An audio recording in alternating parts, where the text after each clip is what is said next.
Sleepovers are supposed to be fun. A night of movies, games, and junk food.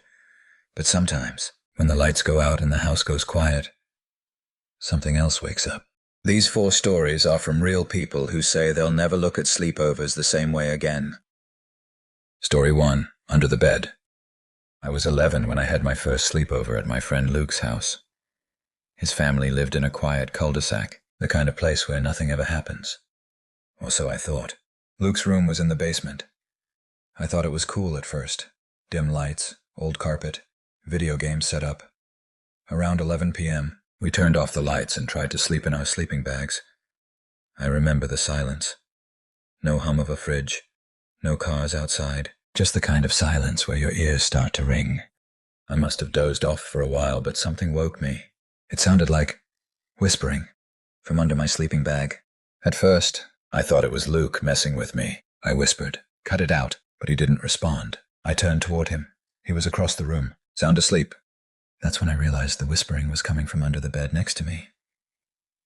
I held my breath and listened. He was repeating something, slowly. "Don't look, don't look, don't look."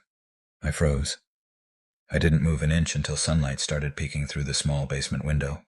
When I told Luke's mom the next morning, she went pale and said, "That used to be his older brother's room, before the accident." Story 2. Someone at the door. This happened when I was about 14. My buddy Chris invited a few of us for a weekend sleepover. His family lived a bit outside of town, and their backyard led into a thick patch of woods. It was cold out, so we stayed inside playing Xbox until late. Around 1 a.m. we heard a knock on the back glass door. We laughed, thinking it was his older brother trying to scare us. Chris turned on the porch light, but no one was there. We even went outside to look, but the snow was untouched. An hour later, another knock. Same rhythm, same door.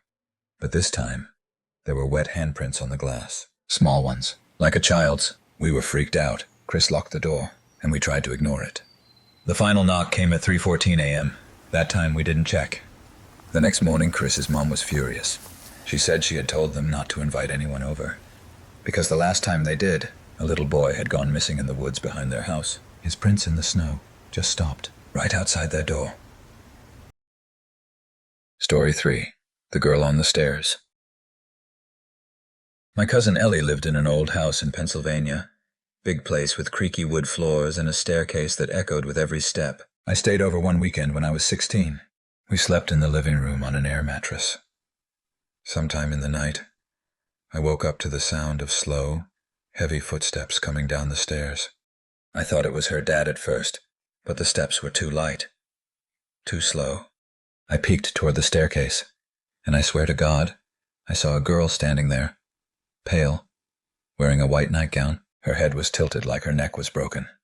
I couldn't move. I couldn't breathe. Then she turned around and walked back upstairs without a sound. I asked Ellie about it in the morning. She just said, "I was hoping you wouldn't see her too." Story 4.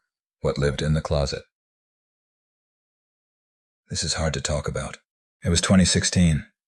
My best friend Matt had just moved into a rental house while his parents looked for a permanent place. I came over for his birthday sleepover.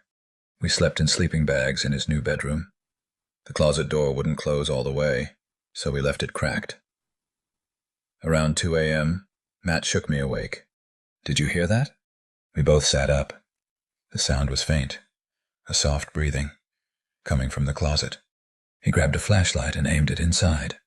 Nothing, just empty clothes and boxes. But then we both saw it. The flashlight flickered, and something inside moved, just barely, like someone shifting their weight.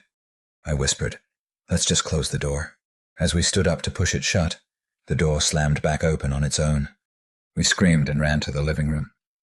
Matt's mom didn't believe us. Until the next morning, when she found every shirt in that closet turned inside out and placed in a perfect stack on the floor. They moved out 2 weeks later. Sometimes sleepovers are more than just snacks and scary movies. Sometimes the scariest part is waking up to find you're not alone. Don't forget to like, comment, and subscribe for more terrifying true stories every week.